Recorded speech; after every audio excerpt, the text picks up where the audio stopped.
Thank you for joining us for Cooking for Your Health with Sickle Cell Foundation of Minnesota.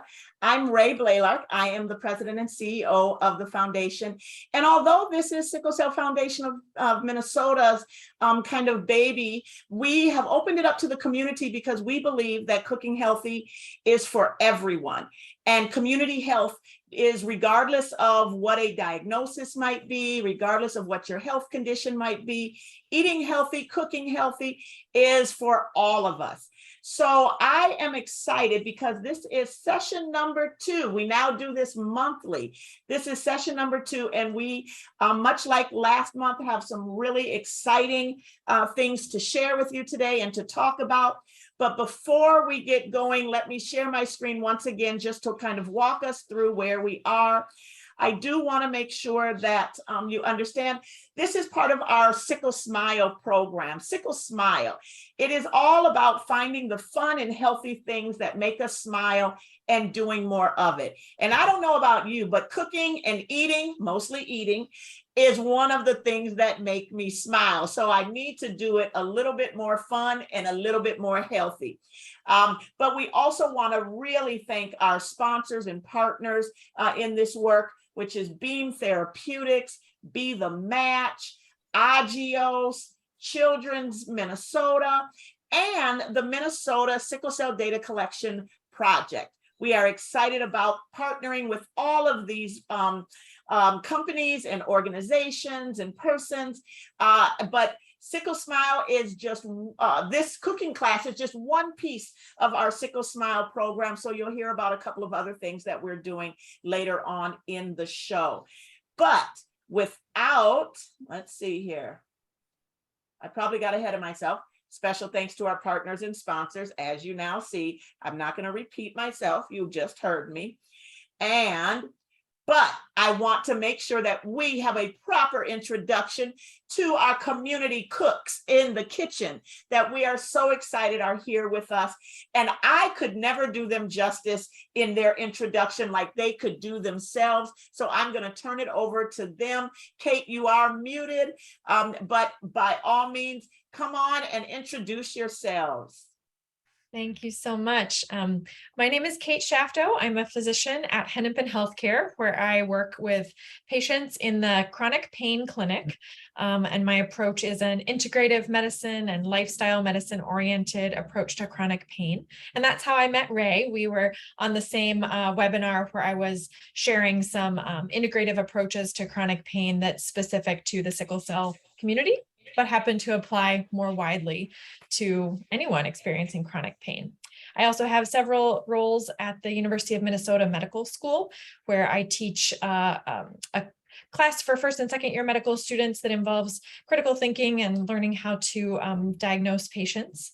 And then I co-teach with Jenny a cooking and nutrition class that's oriented around food systems and kind of the whole food system, food access, and social determinants of health that we teach to health professional students. So I'm also a amateur farmer and avid backyard gardener, in addition to enjoying being a cook in my own kitchen, which is where I'm joining you from tonight.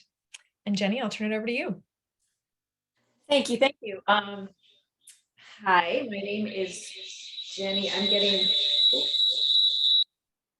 Not sure when I'm getting feedback. Does somebody? I think you need to mute your computer sound and then, or mute one of them. That was me. I thought I was muted. That was totally my own fault. Hi, everyone. I am Jenny Breen, and I am a chef and a culinary nutrition educator.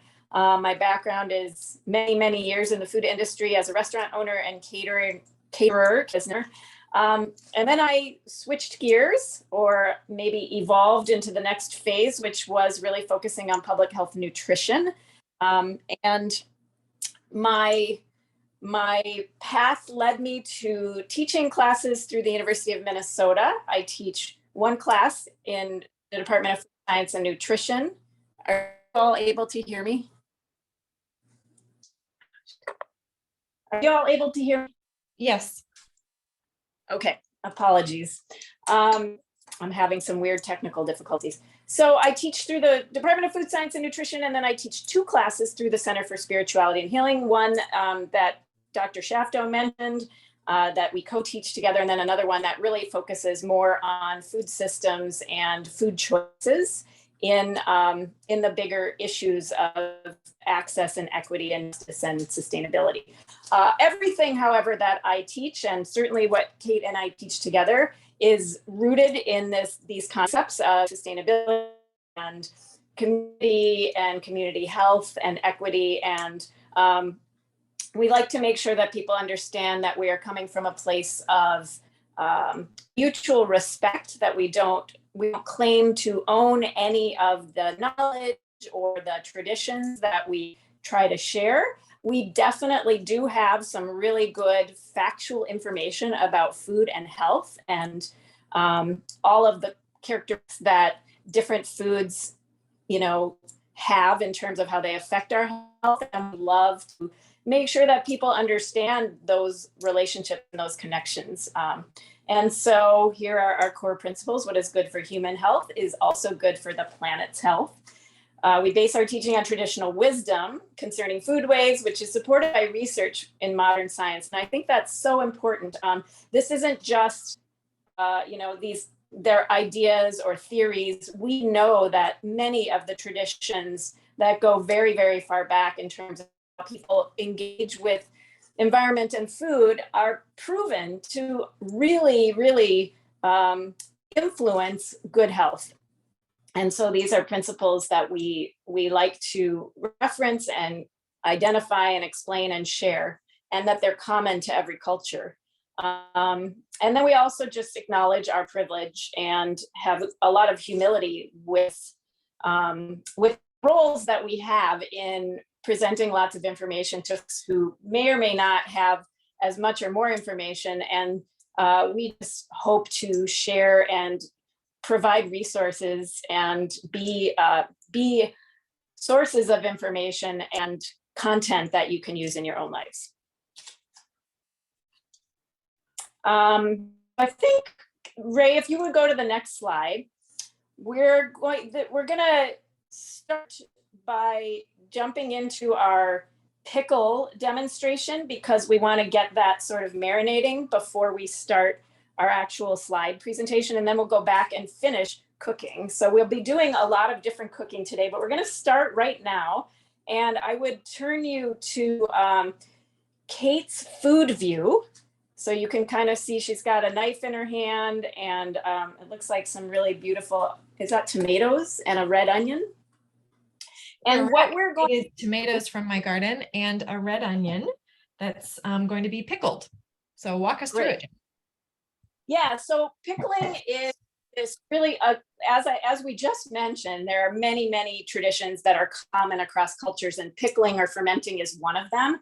And this is a really quick pickle version of fermentation. It's not lacto fermentation that takes a little more time. It's a really wonderful way to add some acid and some really gut promoting, health promoting characteristics into our food, not to mention just a delicious flavor and crunch. And so Kate is using a red onion. I'm actually going to use some radishes. And this is about as simple as it gets, and you can do it with pretty much any vegetable. The harder vegetables like carrots or beets or things like that, we would probably have you blanch for a couple minutes. And what that means is just dipping them in boiling water long enough for them to just get a little tender. Otherwise, things like radishes or onions or some of the more watery vegetables, you don't have to do anything to them. You can just put them in raw. And basically what Kate's doing, or what you want to do, is just cut them into, I like them in thin slices. You can cut them in squares or chunks if you want. It's entirely up to you. But you want them to have a lot of surface area so they can really immerse in the liquid. And basically the liquid is just going to be a combination of vinegar and water. I'm using rice vinegar. What kind of vinegar are you using, Kate? Just a regular white vinegar. And white vinegar is the classic sort of pickling vinegar. And The reason that it's used commonly, it's obviously very inexpensive, but it also has a very specific percentage of acid, which is kind of how pickling is calculated. You don't have to worry too much about it with refrigerator pickles because they're going to go in the refrigerator, so there's no concern about anything going bad. But white vinegar is very neutral. Rice vinegar is pretty neutral. It's got a tiny bit of sweetness to it. Whatever you have literally will work. Even balsamic vinegar would work, but I wouldn't waste my balsamic vinegar on pickles. But apple cider vinegar or a white wine vinegar would work really well too. You want something that's a little light because you want to taste the thing that you're pickling. Okay, so Jenny, I have a question. So you all know I kind of chime in with questions. I want to remind everyone that the Q&A box is open. We invite you to ask your questions throughout the session, and we will ask them as we go. Feel free to comment all you want in the chat box, but if you put questions in there, they might get missed. But you're talking about all of the oils. Do you use the same amount of oil regardless to which oil you choose to use? You mean vinegars? Vinegars, I'm sorry. Yeah. Yes, you would use basically the same amount. And that is really flexible too, because some people like a really, really sour pickle, and some people like one that's a little less sour. So you can play around with that. There's also a really traditional sweetness to pickles. A lot of people in their pickle recipes will add sugar. I often don't. What I mentioned to Kate is that I sometimes, if I'm going to use a sweetener, I'll use maple syrup because it's a little bit less. It's just I don't know how to, less unhealthy or a more natural sugar. It's a tiny amount. If you're using real maple syrup. I'm using, yes. Not using big difference, not Mrs. Stuff. Buttersworth. No, right. No, about real maple syrup, like the kind that comes from trees in Minnesota. Yes. But with pickles, we're talking about a pretty small amount of sugar. So if you only have sugar in your house, it's fine. Don't worry or don't stress about it. But if you don't like the sweet taste, if you want something a little more sour, which is kind of how I like them, you just leave the sugar out. So there's lots of flexibility with all of these flavors. And that's kind of what's fun about making your own. The other thing is, there's two other really important things. I like to salt my vegetables before I add the vinegar, because it starts to draw the moisture out, and that just tenderizes them, and it also makes them absorb the flavors a lot better. And so I will put we'll put our onions or our radishes in a bowl, or you can put it right into a jar and then salt them and get that salt kind of distributed. How much just salt for a minute? How many for one red onion, which is probably about a cup. Well, it's probably a little more, like 3/4 of a red onion, and it's probably a bit over a cup. Okay, so around a tablespoon, which sounds like a lot, but it's doing more than just salting it, and it's going to get diluted with the liquid. So the salt is really working. You don't want a heaping tablespoon, but close to a tablespoon. You're just going to get it really distributed, and it's going to immediately start breaking that vegetable down, which is kind of what we want, because then when we pour the liquid over it, it's going to really absorb those flavors. You also stick any kind of fresh herb into your mixture. So I have a bunch of thyme that I just pulled out of my garden, and you can just throw it in whole, or you can kind of just crush it a little bit with your fingers. If you crush your herbs just a little bit, it releases the essential oils better, and so the flavor will be stronger. I just pulled some thyme out of my garden too, and I was going to show people how to take it off the stem. Can people see my food view here? I like to just pull it kind of like that off the stem, and I'm going to make a pesto from this a little bit later. So here's a big sprig of thyme. If you get this in the grocery store, it might come just like this, and you can pick it and then like pull it off, pull the little leaves off the stem. So I'll put that in my pick too. And for herbs, there are some stems that are just fine to eat and some that are a little too tough. So thyme is a little bit more like a stick The stem, it's really, you're not really going to want to eat that. But the stems of things like parsley or cilantro or basil, those are tender and flavorful. So it's perfectly fine to use those in your pesto or whenever you're using that in a meal. Okay. So a couple of questions. Should all of the veggies be salted? And that's for Jenny, you were just talking, but you also mentioned, since you were talking about salting, can you talk a little bit about the best salts to use, or more importantly, the salt that we probably don't want to use? Oh, that's such a complicated question. I think you can go down a rabbit hole with things like that. And so what I usually tell people is I like to buy just sea salt because it's got the natural iodine from the ocean in it. And it's also just naturally where salt comes from. It is possible to buy salt that has been more processed or just doesn't have some of the natural micronutrients left on it. So whatever you can find that's sort of the most natural or neutral. That said, I am not a salt snob. I don't have a lot of fancy sea salts or anything. So if for daily use, I think we should not be spending a lot of money on things like salt. And again, salt is a very, very important component in both our nutrition and our flavoring. It's really, really important, and we need to use it. So we want something that is good quality. So hopefully that answered that question.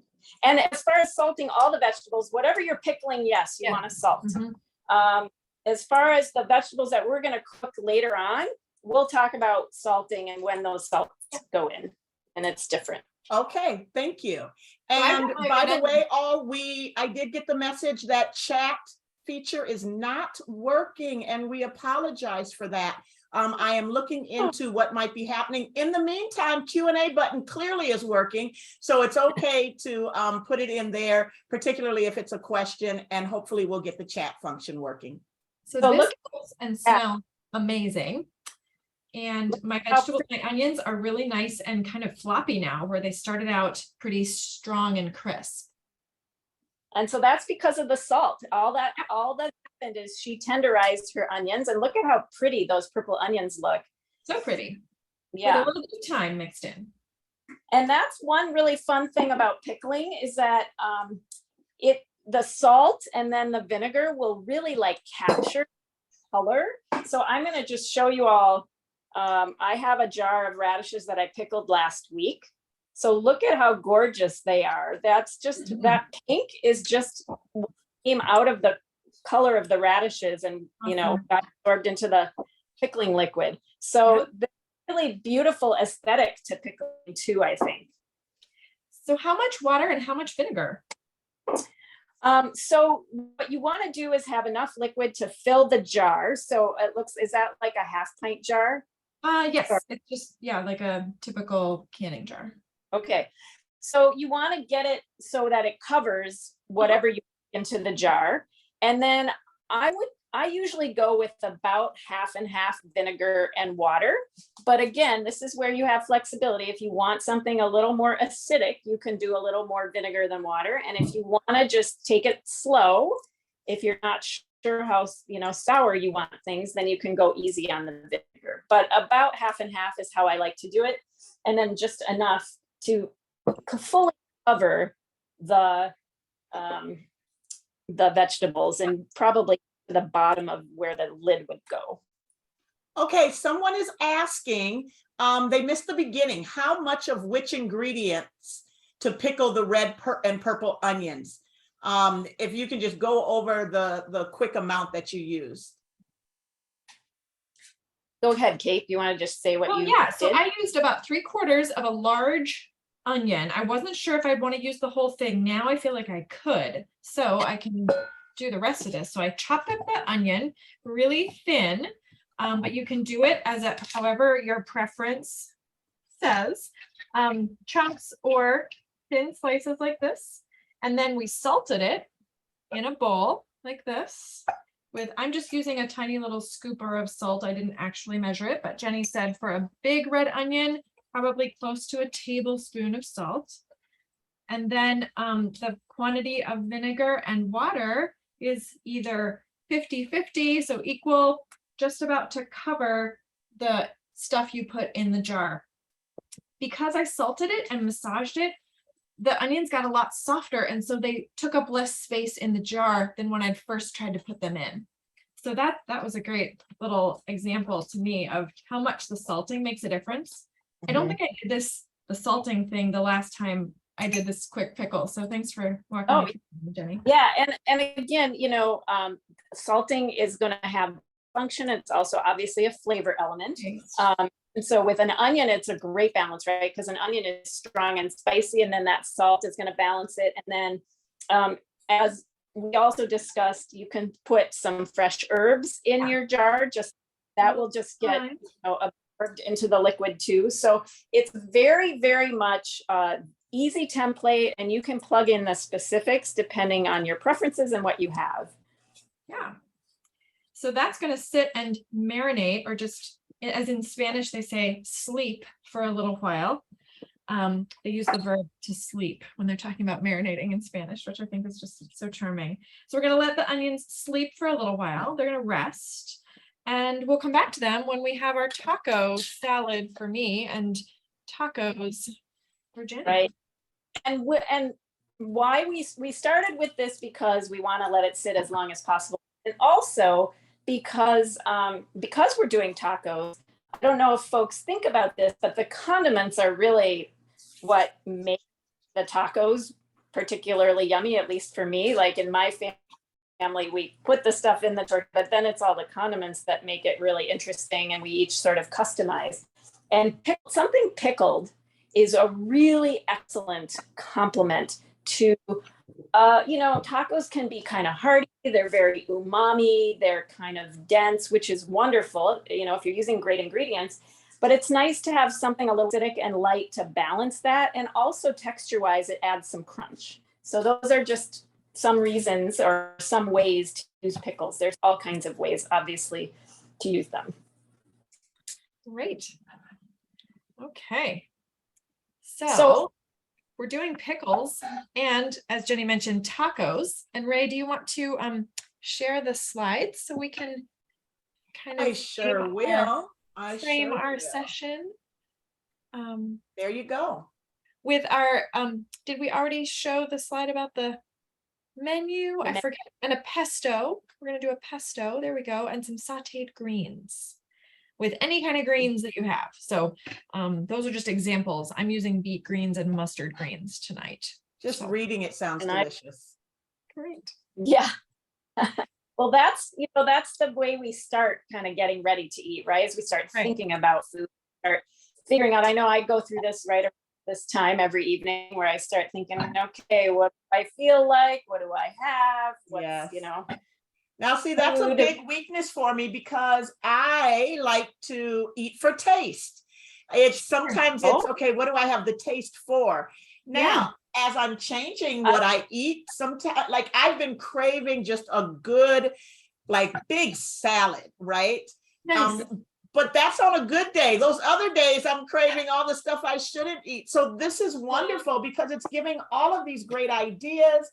Ways of doing it, ways of cooking for yourself. Yeah. And one thing I want to say, Ray, is number one, eating and craving for taste is absolutely appropriate, right? We should enjoy and want to eat the foods that we're making, right? So I want to clarify that when something is healthy and nutritious, in my mind, it's also delicious. And I think if there's any mission I'm on, it's to make sure people understand that like deliciousness and healthiness are one and the same. They don't have to be separate. And the other thing I just want to say, and we'll maybe get into this a little bit with this particular conversation, but that there really aren't things that you crave that you shouldn't crave.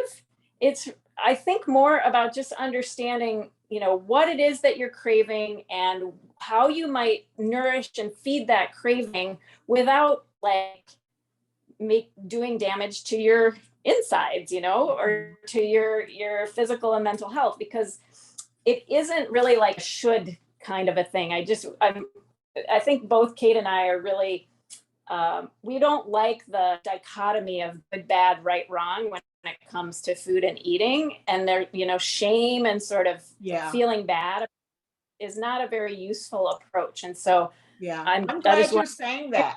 I'm glad you're saying that, because I think that makes it that much harder to eat healthy, because you may have a slip up and then you beat yourself up, and then it takes however long to get back on the bandwagon. And now I agree that, portion control, but it's really developing the taste for the things that are healthier and realizing you can have deliciousness in healthy foods.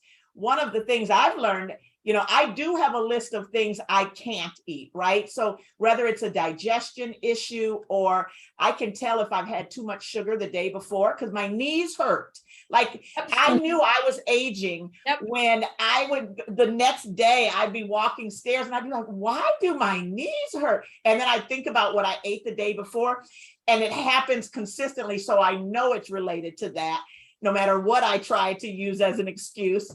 But it's so then it's not because it's not because I can't have it, it's because I shouldn't have it. It's not because it's bad or good, it's because we're human, we're wired to like certain things, and unfortunately a lot of what's available is less healthy versions of those things that we're wired to like, right? And so it isn't that you're bad or that you're doing something wrong. It's that we live in a society where it's hard to choose the things that are best for us for all kinds of reasons, right? Because they're more expensive and less available in particular. So and true. because the food companies have made them craveable. I'm just very intentionally done, I'm sure.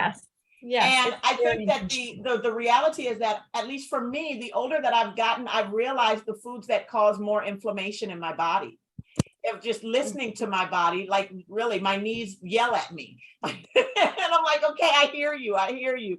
That's causing me inflammation, and it doesn't feel good, right? And so that's one of the reasons that we wanted to have this show, is because inflammatory foods are everywhere.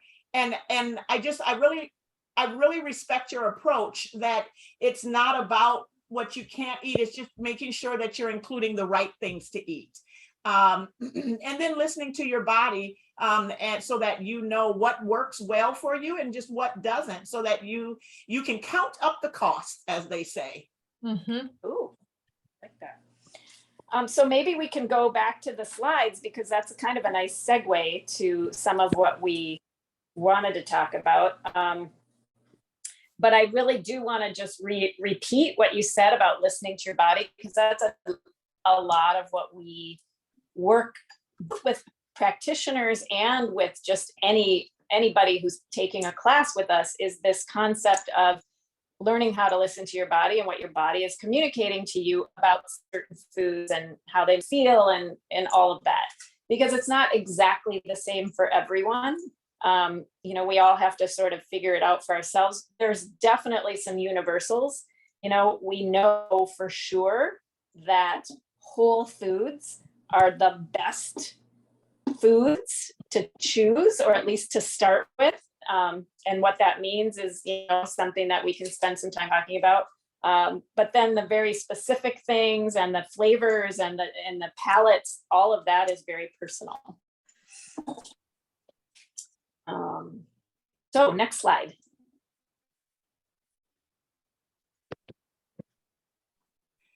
So I've got the slide up for mindfulness and well-being through our food. Yep. Go to the next. You can go to the next one. That's just sort of the big thing.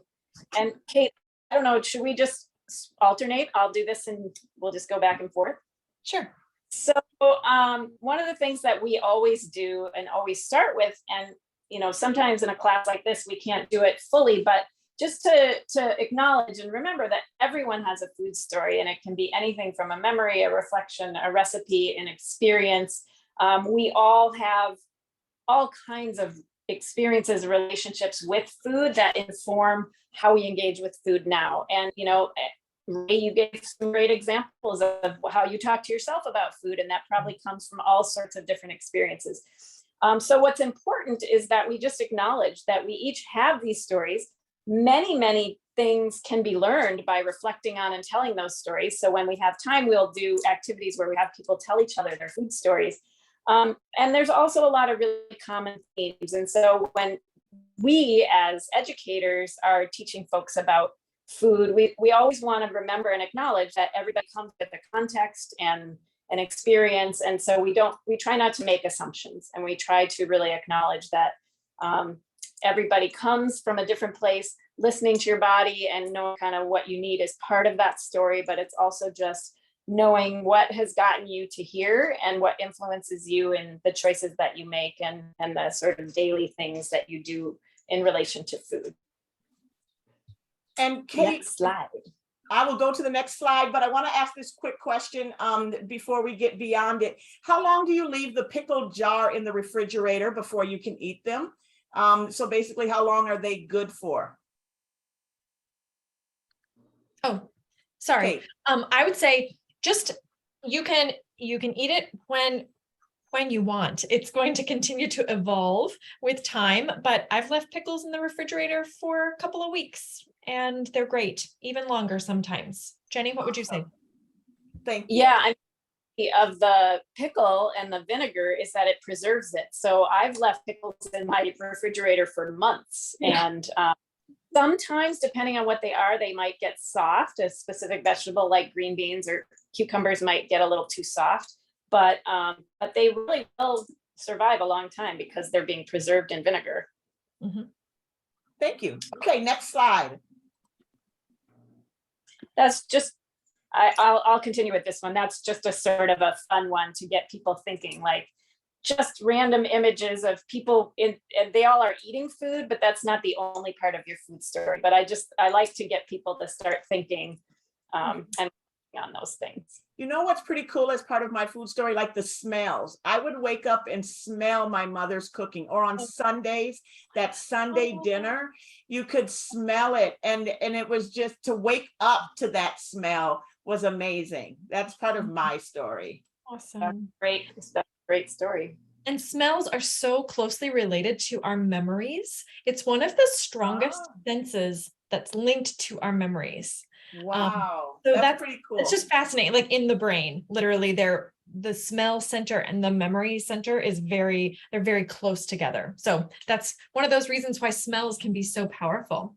Very cool. Yeah, and the themes that come up whenever we do this are very common, and we've done this with people in our class that we teach through the Center for Spirituality and Healing, which is a mix of health professional students. We've done this with practicing doctors and nurses and psychologists and dentists. We've done this in a group of food service workers at a nursing home. We've done this with a large group of community members, and these themes are very universal. It's complicated. Our food story can be complicated. Sometimes it relates to health, like Ray's example of sugar makes my knees hurt.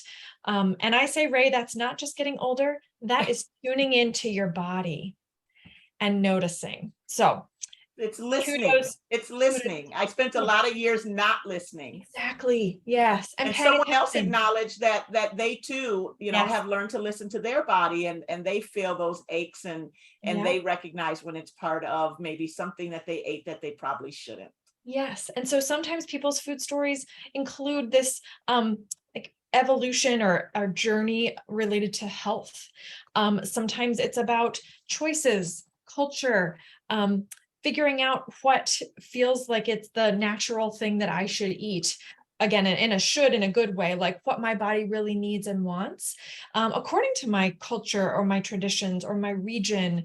Sometimes it's about farming or discovering food that one grows or that we connect to people who do grow our food. But these themes are just universal, and I just want to honor and recognize that it's not always rosy memories of Sunday morning dinners or Sunday dinners, but it can be hard and challenging too.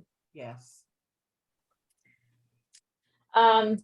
So we like to make sure people, and this goes back to the comment I made earlier about just why it's complicated sometimes to find the food that is really good for us, because we are, we're humans. As humans, we're wired to want salty and sweet flavors, but what's available to us now is a lot more highly processed versions of those. And you can see that in this chart of what the standard American diet is, or basically what people particularly in America are eating.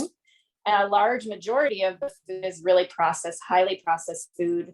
And even another significant chunk of it is meat and dairy. So what we end up with is that these got to go to, oops, sorry, that's tiny little green triangle of whole grains, beans, fruits, vegetables, and nuts. So the things that we would encourage people to really fill their plate with, most Americans are hardly having any. And so there's a real disconnect between what people are eating, perhaps what they're choosing, what they're able to choose, what's available, and what most of our country is eating. And so it's just it's good to know that that's where things are at for a lot of different reasons. It's not only because you may or may not be making quote unquote right choices, but it's because there's a whole system that's influencing those choices. And I'll also add to that it's making it is leading to health problems that are probably obvious for many people: heart disease, diabetes, liver disease. Maybe people have known the influence of our diet on cancer or autoimmune conditions. But I'm also, just from my last couple months in my clinical practice, I'm noticing that some of my patients have profound vitamin deficiencies. And just switch back to the slide, Ray, for a quick second before. So the 11% of that pie with the meat, with the grains, beans, fruits, vegetables, and nuts, the majority of our minerals and vitamins come from that piece of the pie, from the vegetables and especially, and then whole grains, beans, legumes, lentils, all that category we'll talk about a little more later with our food tonight. And then fruits, nuts, they are so rich in essential vitamins, minerals, and even proteins, which are built by amino acids, the individual little components that make together proteins. Meat and dairy definitely have amino acids and proteins, no argument there, but they don't have the same vitamins and nutrients that those vegetables and plants do. And I've seen people in the last couple of months, I've just started testing for some of these vitamins, extremely low B vitamins, and even a deficiency of vitamin C, which used to be something that was never seen in this country because people ate a variety of these foods all the time. But I found someone who was profoundly deficient in vitamin C, suffering from a myriad of health problems, as well as B12 and other B vitamin deficiencies. And her diet was extremely poor, not because of lack of resources, but actually because of taste preferences, habit, just kind of a slow progression away from these very nourishing foods. So just a little shout out. You brought that up because sometimes I don't think that we think about, are we getting what our body needs as we, because that's not the way it's marketed. It's marketed to eat what looks good and what makes you feel good, and feel good when you're eating it anyway. Right. Yeah, exactly. But so being intentional.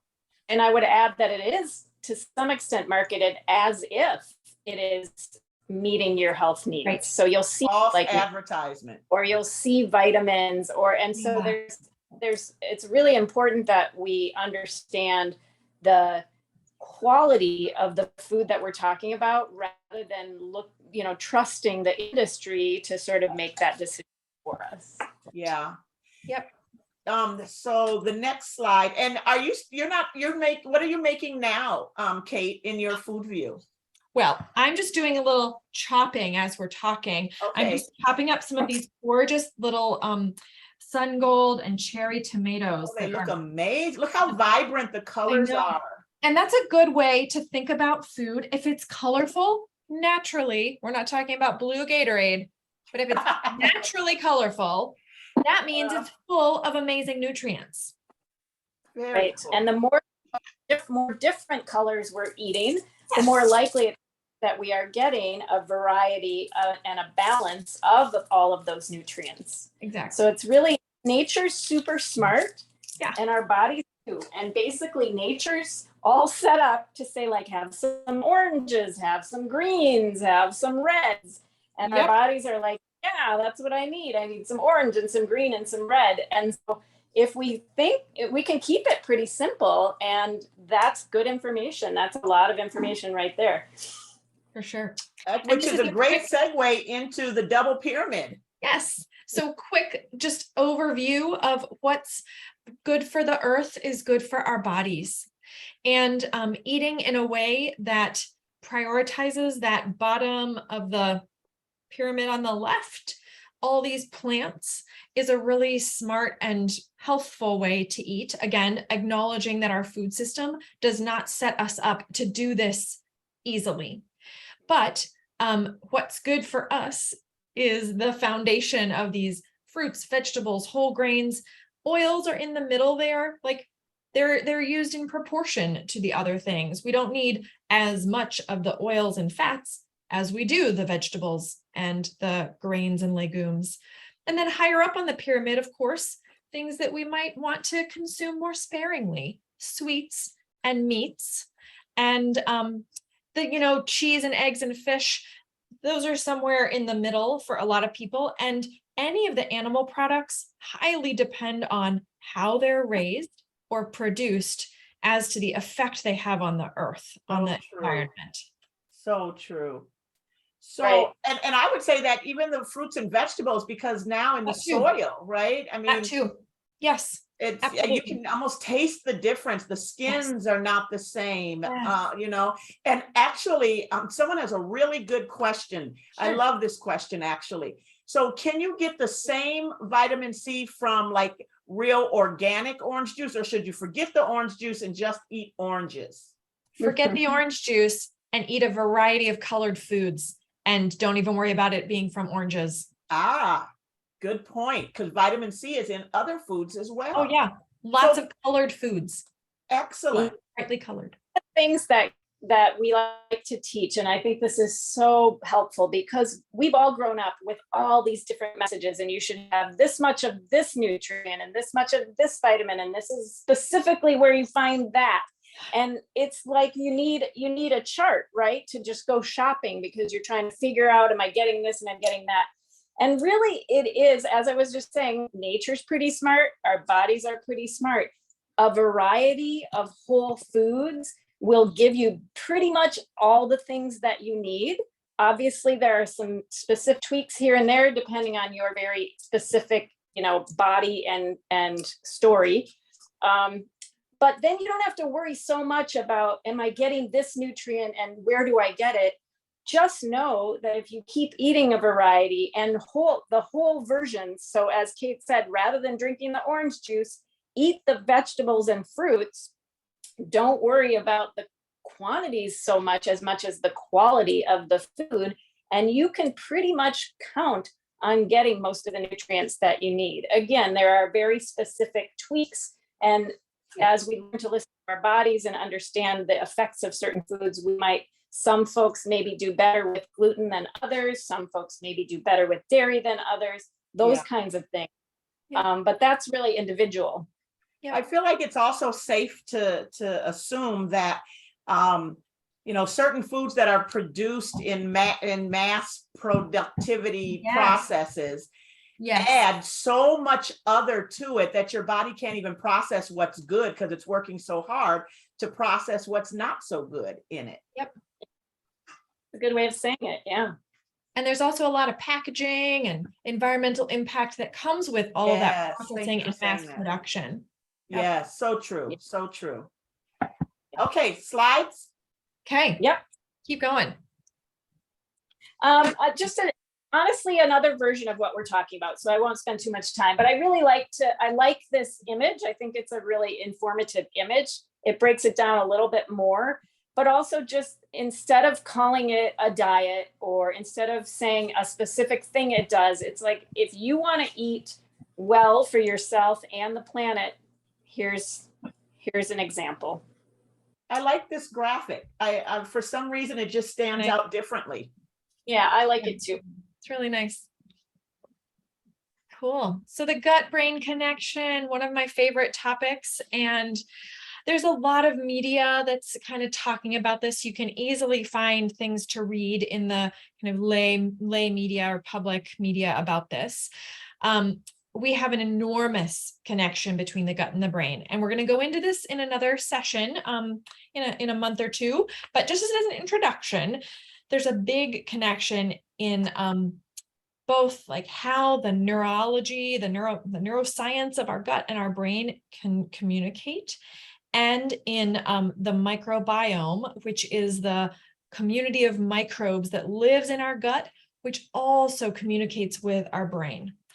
And this is influenced by so many things. Yes. Influenced by what we eat and our stress levels and what we're doing. For instance, if we're driving and drinking a smoothie, we're not going to be digesting that very well, and it's not going to be registering to our brain that we are getting full, because we can't digest while we're in a stress mode. And driving is and should be a stressful situation that we give our full attention to. I never thought about that. What a great point, because many of us, for lots of different reasons, eat on the go, even when we're at home, even if we're not driving, like we're doing something else rather than sitting down and eating a meal. And so we're not digesting the same when we're doing that. See, I always told myself, I'm moving around, I'm walking around, I'm digesting more, but I'm also stressing out over whatever it is I'm moving around doing, probably. Correct. We can't digest while we're in any kind of stressful or even just active mode, because it's a different part of our nervous system that promotes the digestive functions. Yeah, that's awesome. Yeah, so even go ahead. I'll just add, even watching TV or phone is a distraction. Your body perceives that as stress or something to sort of stay in that mode of non-digestion. So all of those things that we do that we think are fairly passive are actually sort of preventing some of that digestion to happen. Absolutely. Well, it's interesting, and I don't know the age group that's here, so I'm probably telling on myself, but you know, I don't remember, obviously we didn't have phones when I was growing up. I'm so glad we didn't, but we did have TV, but it wasn't until I was in my late teens that like the TV could be on in another room. Like you could see it across the room maybe, or hear it, but it was never, we never ate around the TV. And even though that was kind of part of our food story, right? I don't know that many of us ever made the connection that it was a healthier way to eat. Right. It just kept us focused on the family and talking with one another. But this is really good information that makes me think twice about, okay, what am I doing when I'm eating? Where is my mind at? Where's my stress levels? Am I relaxing, like not laying in the bed relaxing? Because Ray likes to do that too. Yes. But so this is good. Thank you. Yes. So we can go much deeper into kind of what the gut-brain connection influences and about the gut microbiome, but let's leave it there for now, because we're focusing on mindfulness. So being intentional and mindful as we cook, as we eat, and that promotes good digestion. So yeah, you can go through these very quickly, I think, just in the interest of time, but just like eating and eating mindfully and nourishing ourselves is important. Thank you for doing that. I don't know why sorry, that it was bothering me. I appreciate that. It was bothering me too, but I wasn't going to say anything. The act of cooking itself, and I found this in working on another presentation, I just really, really loved this idea that cooking itself is also self-care. And I know we all live in complicated, busy, stressful lives, and a lot of times cooking can feel like the last thing you want to do at the end of a really busy and stressful day, and a lot of people find it really stressful. And so I know it's not just like snapping your fingers and suddenly saying, okay, now cooking is fun. But again, we try and do a lot of simplifying and demystifying and taking away all of the things that tend to make it really stressful. You don't have to do a 3-course meal. You don't have to do elaborate fancy things. You don't even have to have a recipe. You just have to have the quality ingredients to make food and ideally make it yummy. And also, cooking can be all of these other things. So it can increase a sense of calm. It can make you smile more. It mimics meditation. I love that. It can provide a low stress environment. If you are, a wine drinker, pour yourself a glass of wine while you're prepping, or a glass of tea, or, just make sure you're taking care of yourself. Put music on. That's a really nice thing to do, create an environment that's more relaxing. I like to think about where my food came from. Some of it came from my garden. I'm pretty proud of that, but I also got some of it at the farmer's market. So I think about all the different folks who, put their time and energy into making food that I'm now going to eat. So whatever it is, that can make it less stressful, ideally, you can create that. There's I love having music on while I'm cooking, by the way. That's super self-care. Nice. Yep. Absolutely. It creates or sharpens new skills. I love that there's a picture of a person sharpening their knife because it does sharpen new skills, one of which is cutting. Yep. But there's all kinds of other skills involved in cooking. And I think that we undervalue often how much skill is involved in cooking and how valuable and translatable some of those skills are to other things in life. And part of that is that confidence that it bolsters. It also helps develop focus. I promise you, I cooked with my kids when they were little, and I cook with college students now, and you have to focus. You can't be distracted. And so it's a really good practice. And of course, strengthens your senses. So that's a really lovely, just a benefit, is getting your senses, giving them some exercise, For example, as I'm smelling the green onions that I'm cooking, which I grew in my backyard, I'm salivate. Like I can tell that I'm starting to salivate, and my stomach is growling a little bit because my body knows I'm making food. It's going to nourish me.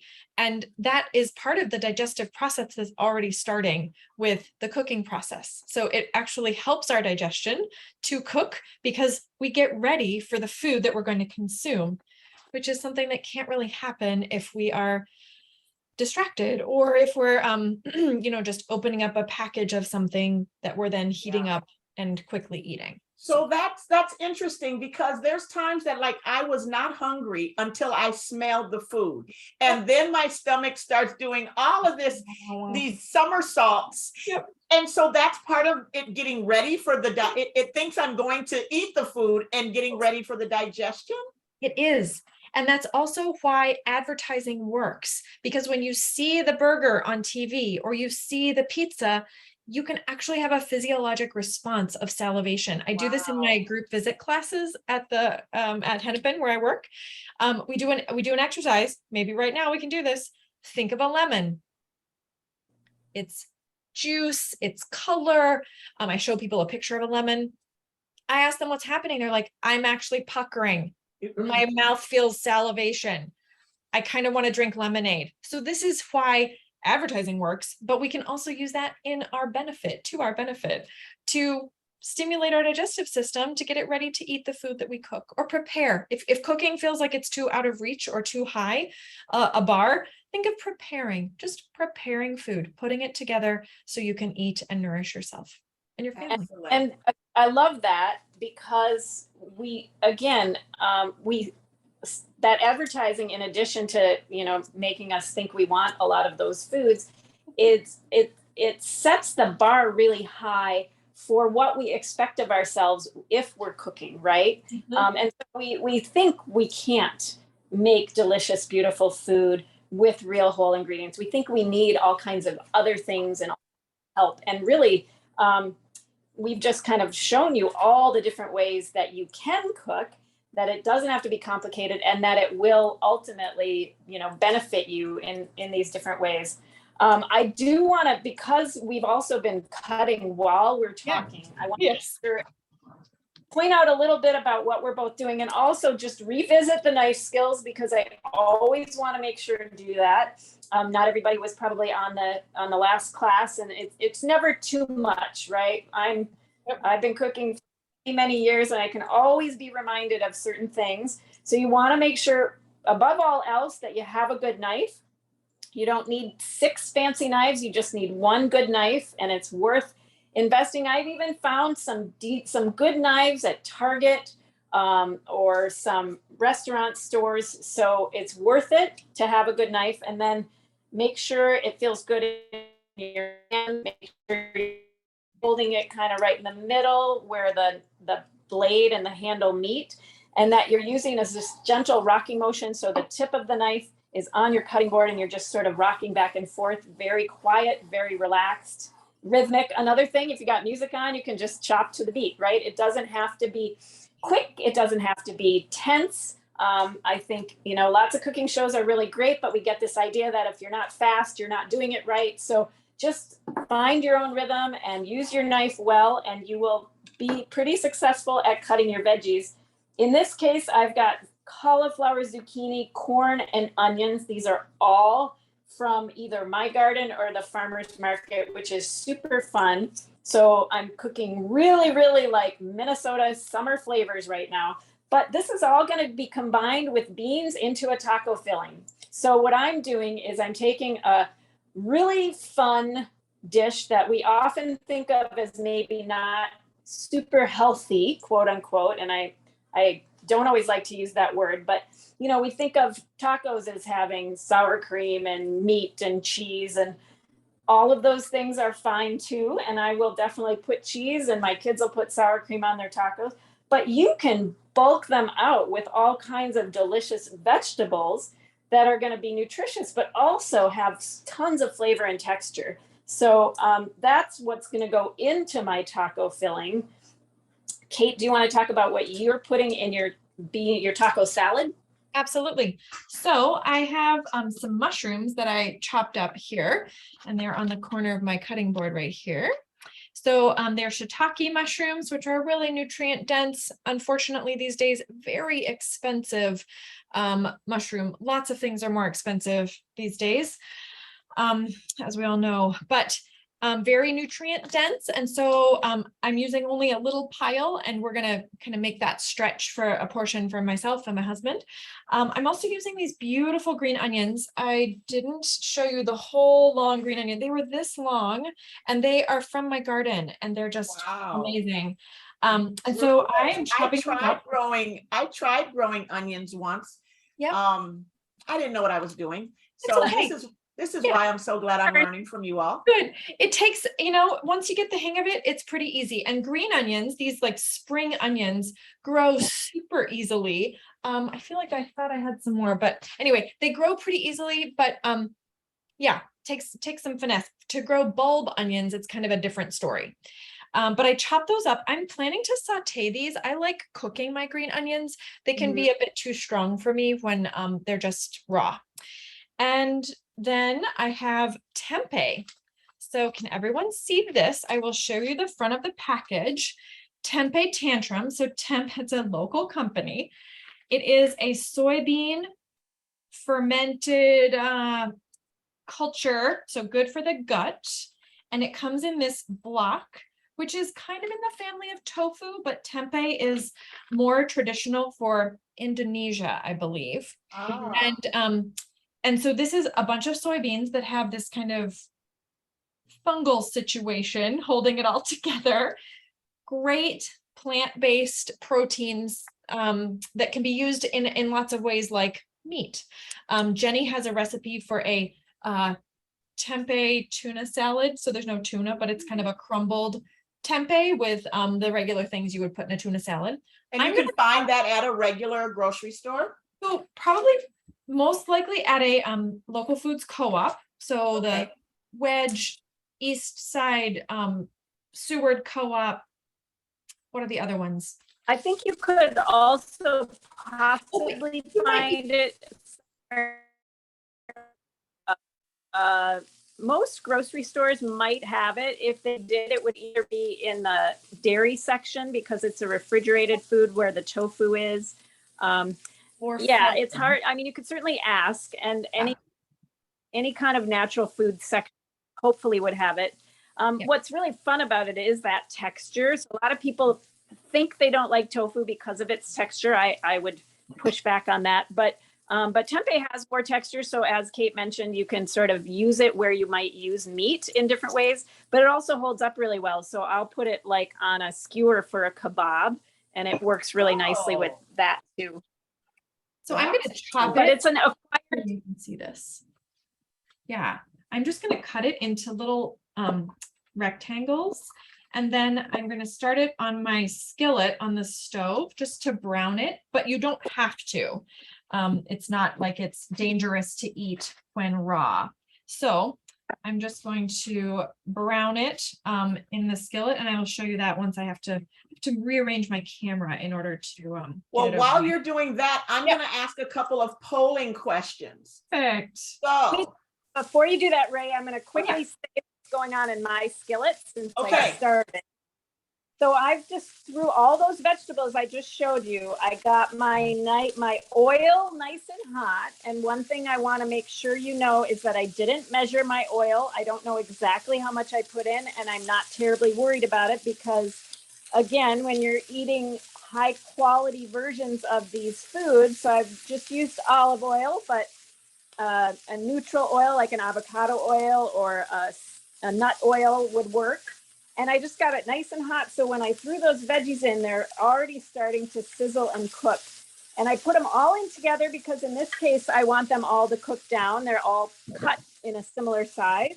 I salted them much like with the pickles so that I would draw the moisture out and they'll start. And then I'm going to throw in some cumin, some coriander, and some chili powder because those are the flavors that I want in my taco. And I'm going to be very generous with those. just the sizzling has my stomach growling. Yeah. The sizzling alone. Yep. And I'm going to use cumin seed. So I'll show it to you in my little jar on the food view. So this is cumin seed. Hopefully you can Come up a little more. There we go. There we go. Yeah. And you can use this or ground cumin, which is a very classic kind of Mexican or South American herb. And then coriander is the seed of cilantro. I had no, really, coriander is the seed of cilantro. Yes. What's Someone really forgot cool. to teach me that. I had no idea. Yeah. That's pretty cool. Yeah. And by the way, folks, we are watching this live cooking demonstration, but please know that within about 24 hours, this video will be uploaded to our YouTube stream. And I will put the link to our YouTube in the chat box so that you can easily look it up so that when you decide to make this dish, you can follow along and pause as you need to, but it's always nice to have these types of videos on demand. So I just added my beans. So you can see now the vegetables and the beans are completely mixed together, but since everything's cut in a similar size, they should work really well. I'm going to let them just really simmer in those spices and get nice and blended. And remind me, what kind of beans did you use? I'm using pinto and black together. Okay. Any bean honestly would work. And that's a really fun thing too. We actually have local farmers that are growing heirloom varieties of beans. So that's another thing to find at some of your farmers markets or in your food co-ops. Really fun to just experiment with different varieties of beans. They all have a unique flavor. Very cool. But you can also just buy a can of pinto or black beans and that works absolutely fine. Okay, so let's do our first two polling questions. The first question, I'm going to launch it now. You can select all of your answers that apply. We're curious to know what barriers, if any, do you face when trying to eat an anti-inflammatory diet? Make your selections, and I believe that we'll be able to show it to everyone.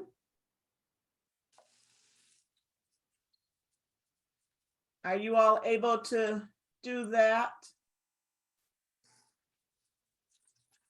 There might be something going on with Zoom if chat box isn't working and poll isn't working. Maybe someone can tell you in the Q&A if. Oh, wait a minute. There we go. Now folks are doing it. I was worried that Zoom was on the fritz.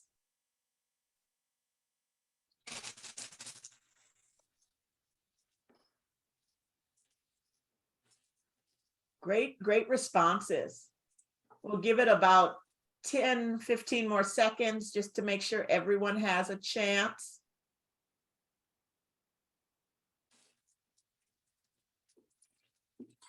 So it looks like, let's start with, wow, we're pretty evenly divided. Most people said, I don't know how to prepare foods that are anti-inflammatory, or I don't know how to plan meals that meet my family's needs. That's a big one. And then there's also, there's a few less people that said, I do not have time to cook for myself and my family. That's kind of me sometimes. And then I don't have the financial means to eat an anti-inflammatory diet. I'm glad that thank you for your honesty. Talking about that, like, yeah, food feels like it's expensive. What the beautiful thing is that so much of what you're cooking with, you grew in your own garden. That cuts costs tremendously, right? Well, that is a really wonderful thing to remember. Obviously, for all kinds of reasons, it can be challenging, but growing food it's doable. There are a lot of resources in our communities, both for seedlings and plants and even garden space and expertise, or other folks who are growing food for community members. So it's, that's the kind of thing that if you don't have that information, those are resources we can help you find. But also, believe me, I'm a chef who is not a farmer, and I still can grow a lot of things. And honestly, a lot of things, once you put them in the ground, they kind of grow themselves. It's really just a matter of remembering to, just pay to water them. I'm going to be honest. Yeah. Like I have to set a timer or a reminder on my phone. Yeah. Because I forget to water myself. Sometimes I have to remind myself to drink water, let alone give the plant something to drink. Right. Another living thing. And so you do need to, remember that it needs basic nutrients and maybe some weeding from time to time, but they're pretty resilient, and some more than others. I grow a lot of greens because they're really easy to grow. They're expensive to buy. And the other thing, and I'll just mention this, is that I grow so many greens that I will then blanch them. So I've got chard and here that I pulled out this morning. This is going to go into the freezer, and then I'm going to have greens. I've got, I just put them in kind of Ziploc bags in my freezer, and I write on the bag what it is. And I'm going to have greens in January and February that I grew in my garden, so I don't have to go and buy them. So, we've talked about pickling and freezing. So those are two different ways to preserve food now that you can eat later. And that's another really important and helpful way to start just cutting back on some of the costs. It definitely takes some time. And I know a lot of people talked about not having time. And I think that's a longer conversation, just sort of about how we plan and how we organize our time, and when and how and what we do with our time, and when we can get some of that prep and some of that preservation done. Planning, preparation, preservation, those are all things that will, in the long run, help make things more affordable. But they, it's not an immediate thing. There's also the immediate issue of just food is expensive, and it's hard sometimes to make it work. And so we also have to make choices, and that's definitely understandable. Jenny, I want to put what you just said in the chat. You said planning, preservation, and something else. Was it preparation? Preparation. Yeah. Preparation. And preservation. And you can't, you know, there's certainly, because I've been doing this for a long time and I'm a professional, I can sometimes wing it, right? I can come home and know that I have a number of things in my pantry that I can pull into a meal. But for most of us, planning is really important, and prioritizing too. I have students all the time who talk about not having time, and I really push back, and we look at what are we doing with our time.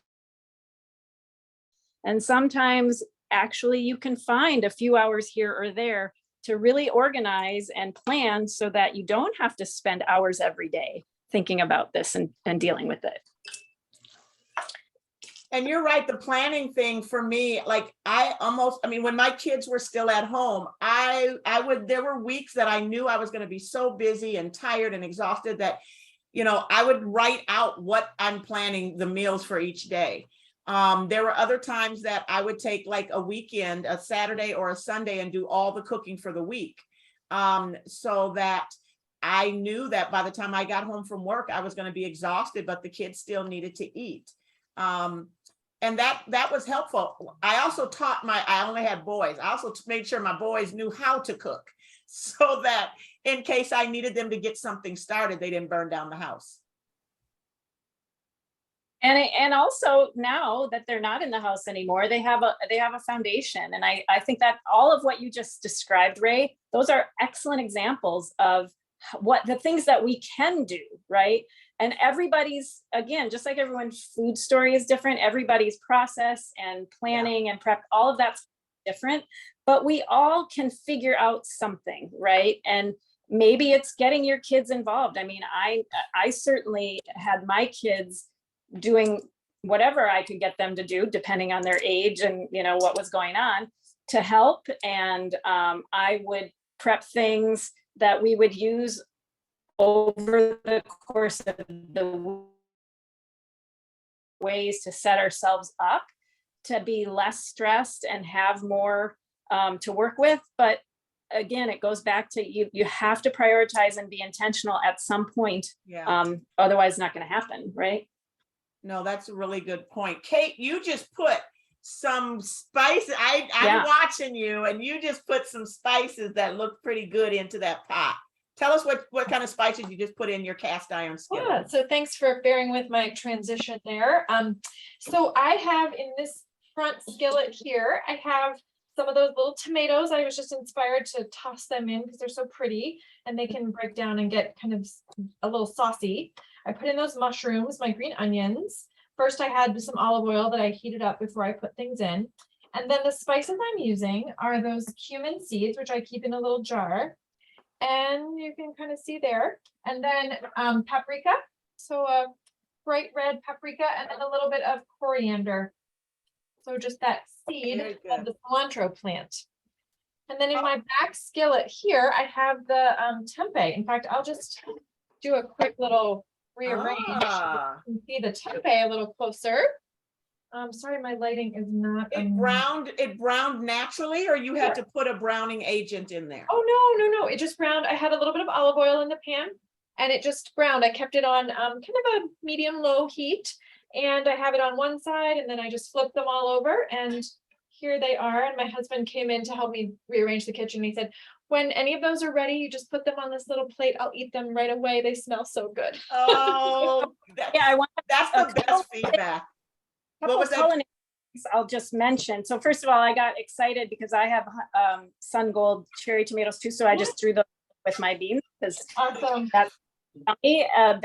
They're like adding sugar, honestly, to anything. Seriously. So, but the other thing I'll say, you asked about a browning agent, and I'll just mention that there is a natural chemistry with any protein. When you're cooking it, it will brown. That's a chemical reaction that happens with any protein. And so soy is a protein. It's got, you know, a lot of good fats in it on its own. And so it will do what something like meat will also do. So there's some cool stuff around kitchen chemistry too, that I just think is fun.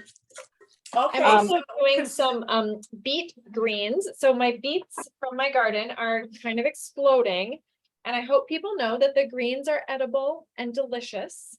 So these are the beet greens. I'll show So you. those are the leaves from the Yeah. beets that you grew, correct? Yeah, this is one of my beets. It's not the biggest beet, but look at these greens. I mean, they're like as tall as me. Wow. Yeah. So these greens are so delicious and nutritious. They have this bright red stem. You can see that. And then these gorgeous big greens that look like chard, Swiss chard. They're in the same family. So I'm just going to chop up some of these greens and toss this in with my colorful taco filling with the mushrooms and the green onions and the tomatoes and spices. And I'll just mention, I think Kate is doing actually a taco salad and I'm doing quote unquote taco. I just want to show you, I have some tortillas.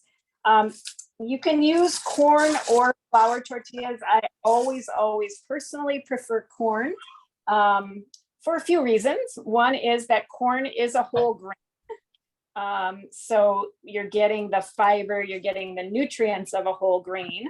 But also I just love the taste of corn. There are some local tortilla makers. This came from a local tortilleria called Nixta, which favorite. they're really delicious. They are a little more expensive because they're handmade tortillas. One really fun thing, if you can see them, they're all different colors. Wow. So there's purple and blue, white and yellow tortillas all in the same bag. So that's just a fun thing. How do they get them to be different colors? Different Well, type of corn. That's what I thought. Wow. Okay, so this I've is always heard corn that and- corn doesn't digest, but when it's in a corn tortilla, has it been broken down in a way that the body can then digest it? Kind of. With this particular company, it's called Nixta because this company / two people, it's a partnership and a chef from Mexico. The Nixta word comes from the term nixtamalize. And that is what the indigenous people who have grown corn for millennia have done to make the corn more digestible. Not every corn tortilla has corn that has been nixtamalized, but that involves soaking in ash or lye to break down the corn and actually to kind of bring out the B vitamins. And which is an amazing thing because this is not something somebody like wrote down in a research paper and showed to the indigenous population, right? The indigenous population somehow figured out that this is how they were going to process their corn. They were going to grind their corn and then process it with ash or lye. And I think, and perhaps it was because the ash and lye was naturally in the local environment. And so maybe they were used in some other way, but an extraordinary example of how these traditional foodways, not only do you get something amazing like a corn tortilla that's delicious, but you also get the maximum nutrition from it, right? So a lot of these traditional foodways are like that, not because somebody thought about it, but because it was just instinctual and just sort of evolutionary.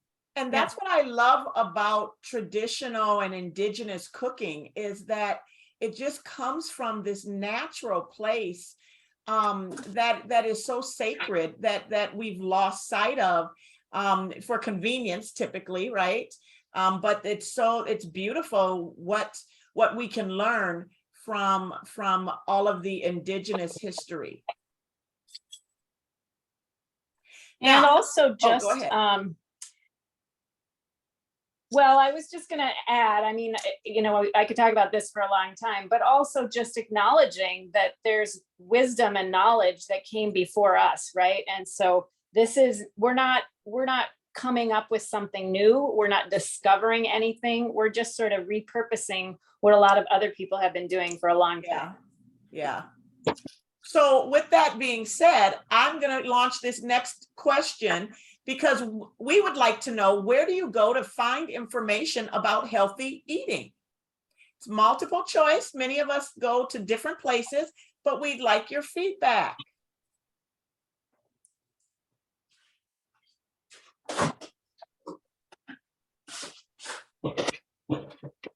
There's so many cooking groups on social media. Yes. Some better than others, of course, but there are tons. So here's my salad. Oops, let me end the poll because they may not be able to see it. It's probably No, covering. don't rush the poll. I'll just leave my salad available. I'll show it. Oh, everyone's voted, so let's see. Okay. Let me So just make sure that people can see the results real quick. So Yeah. it looks like a lot of people use social media, absolutely. And then we have a tie between health or medical professionals and books or articles. And then family and friends, and then of course magazines or other classes as well. You know, other classes, I'm going to consider the Food Network and all of those food shows that come on TV as other classes for me. So I think this is reflective of a lot of ways. So I am curious if maybe we don't use food shelves. Is it because they don't always have the most nutritious foods? So we can talk about that later because I definitely want to see that platter you just made. It looks amazing. Hang on 1 second because I need to put my pickled onions on it because that's going to be really beautiful. And we had wanted to make a pesto. I don't know if we have time, but I would definitely put a pesto on this or like a crema sauce dressing. Oh, crema sauce. Or any kind of condiment. That's the fun. Yeah, That's cheese. I'm going to do a pesto on one of the other shows because I think it's important to talk about Okay. that template we were talking about. Yeah, avocado. I mean, anything. So, Yeah. so here's my in my food. Look at that. So I have just some salad greens. I put my skillet saute next. Some of this tempeh that's nicely browned, and then some pepitas or pumpkin seeds. And then my pickled onions on top. Wow, that looks amazing. And Jenny, look how colorful that is. Yes. Yeah, so I've got a tortilla and I really enjoy a little bit of crisp or sort of oiliness with my tortillas. So I'll take the ones and put them in a frying pan. I've got my filling. I did a little bit of just grated cheddar, and then I've got my pickled radishes on top. I've got some salsa. We do have sour cream. We've got avocado. So in my family, we kind of put it all out and everybody gets to figure out what they want to put in their taco. But that's what mine looks like. That is amazing. And it looks so, not only does it look delicious, it looks as healthy as it looks delicious. Uh-huh. Wow. Well, back to where we started, which is that deliciousness and nutritiousness in my mind are kind of, they're siblings. Right? It doesn't have to be one or the other. Ideally, they're together in our meals, because why would you want to eat something if it's not delicious? And then, you know, in the bigger picture, you don't really want to eat stuff if it doesn't make you feel good. Absolutely. And the way that my mind is set up, sometimes I remember if I didn't know what I was doing, didn't cook it right, didn't use the right ingredients and things, in my mind, I think I'm not going to like it again in the future. And so it becomes harder to eat. So you're right. Just exploring the different ways to eat is so important. We've got a lot of comments. Sorry, you guys. I'm so sorry that this chat is not working. I have no idea. I'll probably be up till midnight trying to figure it out. But there's a number of people that are just saying, thank you. This has been wonderful. I've learned so much. I can't wait to cook it. Thank you, Jenny and Kate. Everything looks yummy. I'm just so impressed with the responses that we're getting. Thank you so much for engaging us throughout the session. This has been yet another wonderful session of our Cooking for Your Health. A couple of things I want to do. I don't want to forget about these other questions. And we just have two more. So how did you find this class? Lots of different ways.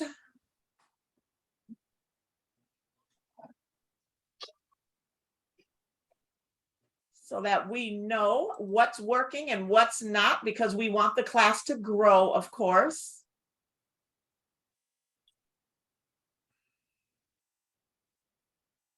Awesome.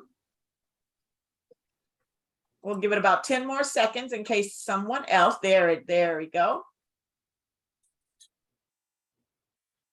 Okay, I'm going to show we won't need to show the answer. So our website, social media, Facebook, Community Cooks Facebook page, very cool. From your healthcare provider, fantastic. And then of course, word of mouth. That is excellent. And then last but not least, before we close everything out, would you participate in this class again? Did you have a good enough time that you would come back for more? We want to know. Well, that was the fastest responses that we have gotten. And we are very happy to say we got 100% yes.